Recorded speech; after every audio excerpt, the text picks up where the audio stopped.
नमस्कार दोस्तों, आप सभी का हमारे चैनल बहुधान्य.blogspot.in में स्वागत है। आप सभी को पता होगा कि चंडीगढ़ कांस्टेबल के जो फिज़िकल्स हैं उनकी डेट्स आनी शुरू हो गई हैं और जल्दी उसके एग्ज़ाम भी हो जाएगा। और जो उसका एग्ज़ाम रहता है मोस्टली आपको ये भी पता है कि उसमें जो क्वेश्चन रहता है वो जीके का रहता है और थोड़ा बहुत रीजनिंग वगैरह का। तो मेरे पास कुछ एग्ज़ाम लगे थे हाथ में, चंडीगढ़ एग्ज़ाम जो लास्ट टाइम हुए थे चंडीगढ़ कांस्टेबल के, तो उसमें से कुछ क्वेश्चंस मैंने उनको हिंदी में कोड किया है जो आपके लिए बहुत बेनिफिट होंगे। क्वेश्चन स्टार्ट करते हैं, पर उससे पहले आप सभी से रिक्वेस्ट है कि आप मेरे यूट्यूब चैनल को जरूर सब्सक्राइब कीजिए। सब्सक्राइब कराने का जो मेन मकसद है वो यही है कि आप सभी वीडियोस को सीक्वेंस वाइज देख सकें, क्योंकि हम ऑलरेडी 14 से 15 वीडियोस बना चुके हैं और कोशिश यही रहती है कि हर 2-3 दिन बाद एक नई वीडियो अपलोड कर दी जाए। क्योंकि अभी मुझे काफ़ी पर्सन की रिक्वेस्ट आई थी कि सर कुछ चंडीगढ़ से रिलेटेड और क्वेश्चन डालें। तो क्वेश्चन स्टार्ट करते हैं। पहला क्वेश्चन है, चंडीगढ़ में PGIMER यानी post graduate institute of medical education and research स्थापित किया गया था, यानी कि वो कौन सी डेट को स्थापित किया गया था। तो उसमें जो ऑप्शंस थे 1966, 1960, 1962, 1957।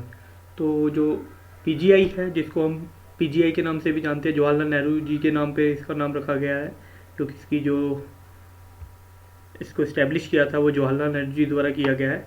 तो इसका आंसर 1962 है, C is exact answer of this question.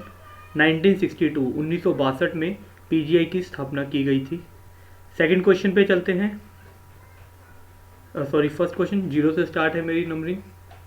2011 की जनगणना के अनुसार चंडीगढ़ की जनसंख्या कितनी है, यानी according to 2011 census what is the population of Chandigarh.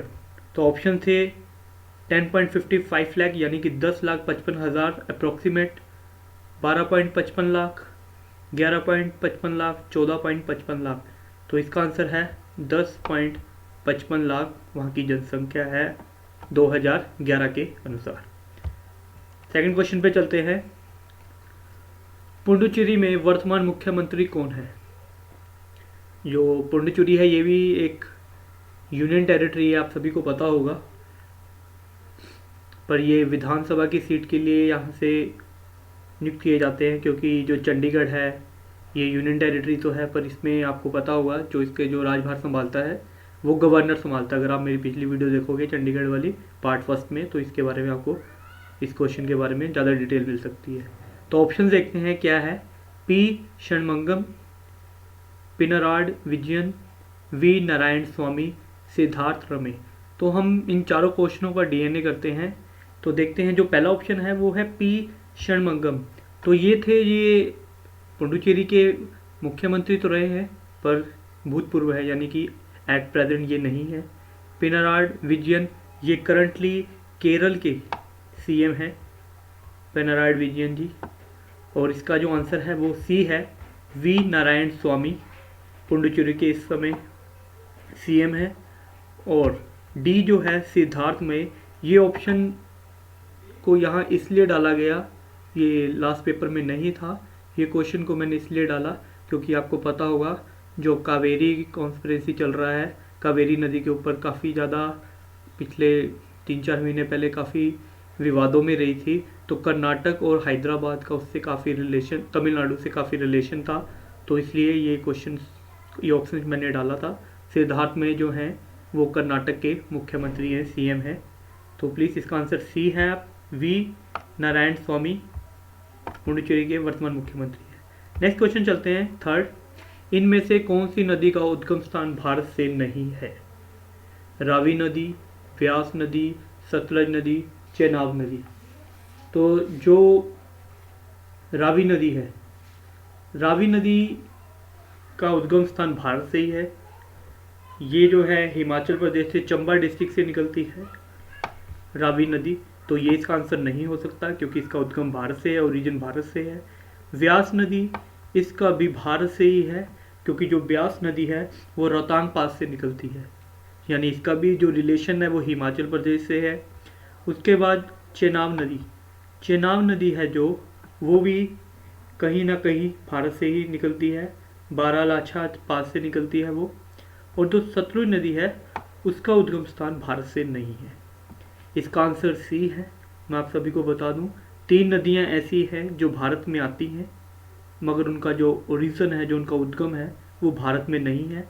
वो चीन तिब्बत में है, कैलाश मानसरोवर से, जिसमें जो 3 नदियां आती हैं, सबसे पहले आती है सतलुज नदी, उसके बाद सिंधु नदी, और उसके बाद ब्रह्मपुत्र नदी। जो ब्रह्मपुत्र नदी है वो नेपाल से होते हुए अरुणाचल प्रदेश से हमारे देश में एंट्री करती है। सतलुज नदी हिमाचल से एंट्री करती है, और जो सिंधु नदी है वो जम्मू कश्मीर लेह लद्दाख से होते हुए जम्मू से निकल जाती है पाकिस्तान की तरफ। ठीक है, तो इसका आंसर सतलुज नदी है। नेक्स्ट क्वेश्चन पे चलते हैं। इस समय चंडीगढ़ के गवर्नर कौन है? प्रकाश सिंह बादल, वीपी सिंह बदनौर, कप्तान सिंह सोलंकी, शिवराज पाटिल। तो जो प्रकाश सिंह बादल है ये तो आप सभी को पता है, जो नॉर्थ इंडिया से बिलोंग करते हैं। प्रकाश सिंह बादल जी तो पंजाब के मुख्यमंत्री हैं करंट में इस समय। और इसका आंसर है वीपी सिंह बदनौर, जो 2016 में ही चेंज हुए हैं। वीपी सिंह बदनौर जी को चंडीगढ़ का गवर्नर बनाया गया है। और आपको एक्स्ट्रा जानकारी देते हुए मैं बता रहा हूँ कि जो गवर्नर पंजाब का होता है वही चंडीगढ़ का होता है। इसका मतलब क्या हुआ कि कप्तान सिंह सोलंकी जी थे जो, उनको चंडीगढ़ का गवर्नर से हटा दिया गया है। यानी अब जो कप्तान सिंह सोलंकी हैं वो ओनली फॉर हरियाणा के गवर्नर है। ठीक है, तो इसका आंसर आप बी लगा लीजिए। नेक्स्ट देखते हैं, स्वाइन फ्लू किसके कारण फैलता है? आप सभी को पता होगा, last to last year Chandigarh में स्वाइन फ्लू फैल गया था। सुखना लेक की तरफ काफ़ी सारी स्वाइन्स वगैरह को मारा गया था उस समय, तो इसलिए शायद ये क्वेश्चन डाला गया है। तो ऑप्शंस हैं कि वो किसके थ्रू, यानी जीवाणु यानी बैक्टीरिया, विषाणु, वायरस, परजीवी, प्रोटोजोआ, कवक, फंगस। तो इसका आंसर आप सभी को बता देता हूँ मैं, बी विषाणु यानी कि वायरस से फैलता है स्वाइन फ्लू। 6 क्वेश्चन पे चलते हैं। भारत का इस समय एजुकेशन मिनिस्टर कौन है? ये क्वेश्चन थोड़ा सा आपको परेशान कर सकता है, तो देखते हैं क्या ऑप्शन है इसके।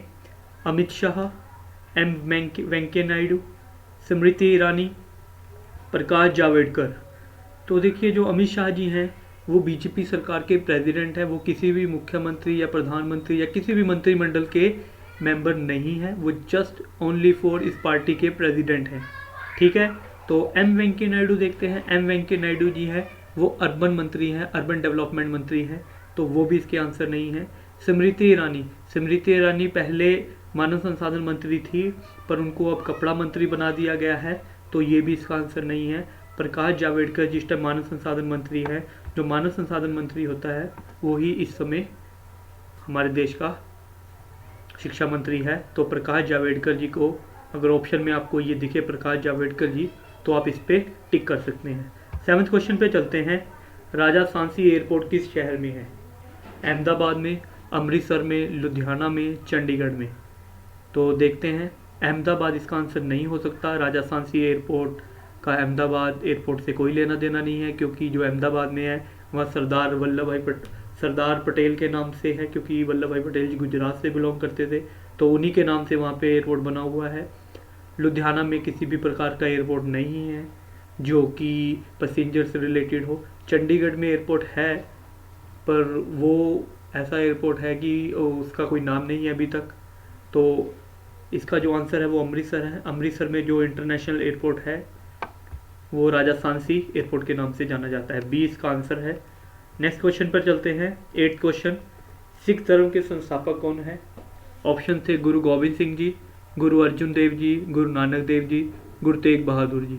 तो गुरु गोविंद सिंह जी इसका आंसर नहीं हो सकता। क्यों? क्योंकि गुरु गोविंद सिंह जी ने खालसा पंथ की स्थापना की थी, सिख धर्म की स्थापना नहीं की थी, वो उसके संस्थापक नहीं थे। ये सिखों के 10वें गुरु थे। उसके बाद गुरु अर्जुन देव जी भी इसका आंसर नहीं है, क्योंकि गुरु अर्जुन देव जी आई थिंक इनके 5वें गुरु जी थे सिख धर्म के, और इन्होंने गुरु ग्रंथ साहिब की रचना की थी।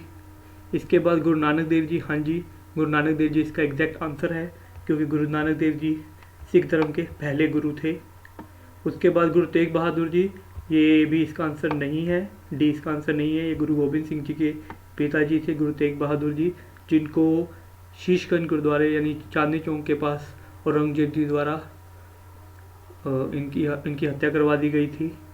तो अगर मुझसे बताने में कुछ गलती हुई हो तो मैं सिखिज़म कम्युनिटी से माफ़ी मांगता हूँ। अपनी तरफ से मैंने पूरी कोशिश की है कि मैंने इसकी एग्जैक्ट डिटेल दी है। अगर फिर भी मुझसे जानने में कोई गलती हो तो प्लीज़ माफ़ कीजिए, क्योंकि धर्म से रिलेटेड मैं किसी तरह की असुविधा नहीं फैलाना चाहता। नेक्स्ट क्वेश्चन देखते हैं। भारत में प्रधानमंत्री पद के लिए कितनी आयु होना आवश्यक है? तो ऑप्शन थे 30, 35, 25, 55। तो आपको क्या लगता है इसका आंसर क्या हो सकता है? देखिए, जो 30 ईयर्स होती है वो आपको मैं बता रहा हूँ विधान परिषद और राज्यसभा के मेंबर बनने के लिए इतनी आयु होना आवश्यक है। कौन कौन सी? विधान परिषद और राज्यसभा। और जो 35 है ये होनी ज़रूरी है आपको राष्ट्रपति बनने के लिए और गवर्नर बनने के लिए। ठीक है, तो ये भी इसका आंसर नहीं है। उसके बाद 25 ईयर्स लोकसभा के मेंबर बनने के लिए, विधानसभा के मेंबर बनने के लिए आपकी जो एज होनी चाहिए वो 25 ईयर्स ओल्ड होनी चाहिए। तो आप सभी को पता होगा कि जो लोकसभा का मेंबर बन जाता है तो वो प्रधानमंत्री पद के लिए भी सिलेक्ट हो सकता है। तो इसका आंसर 25 है, क्योंकि देश का प्रधानमंत्री बनने के लिए आपका लोकसभा का मेंबर होना बहुत ज़्यादा ज़रूरी है। तो इसका मतलब कि आपकी जो एज है वो मिनिमम 25 ईयर्स ओल्ड होनी चाहिए, और 55 का तो ऐसा कोई लेना देना ही नहीं इस ऑप्शन से। ठीक है, तो आपने हमेशा देखा होगा कि हमारे देश के जितने भी प्रधानमंत्री होते हैं वो काफ़ी वृद्ध दिखाई दिए जाते हैं। तो शायद हमें लगता है कि वो काफ़ी एज रखा होगा इसका प्रोसेस, ऐसा कुछ नहीं है। हमारे देश के जो सबसे कम उम्र के मुख्यमंत्री हैं, प्रधानमंत्री हैं, तो आई थिंक वो हैं राजीव गांधी जी। नेक्स्ट क्वेश्चन पे चलते हैं। पहला भारत रत्न पुरस्कार किसे दिया गया था? अटल बिहारी वाजपेयी जी को, मदन मोहन मालवीय जी को, राजा गोपालाचारी जी को, महात्मा गांधी जी को।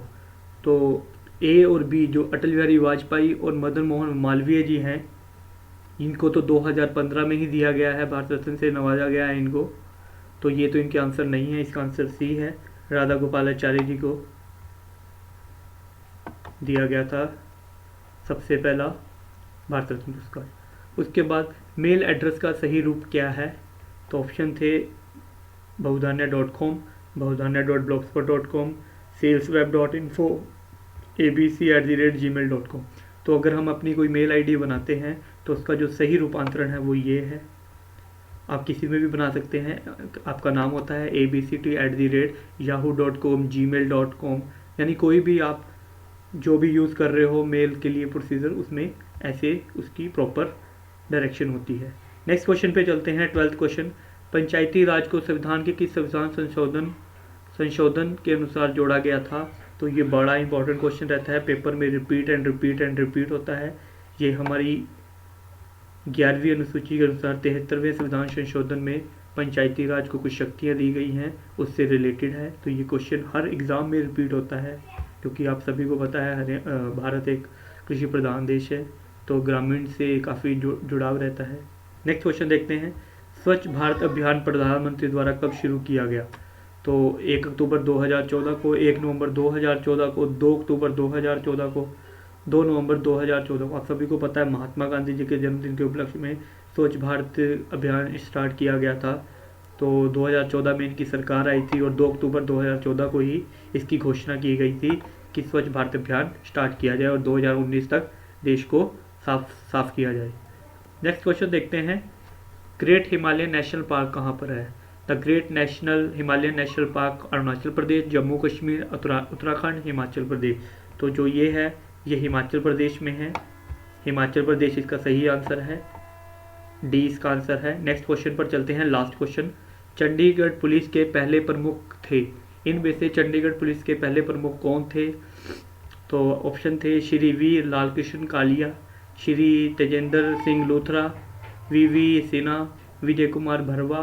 तो इसका आंसर जो है वो है लालकृष्ण कालिया जी पहले चंडीगढ़ प्रमुख थे, पुलिस के प्रमुख थे।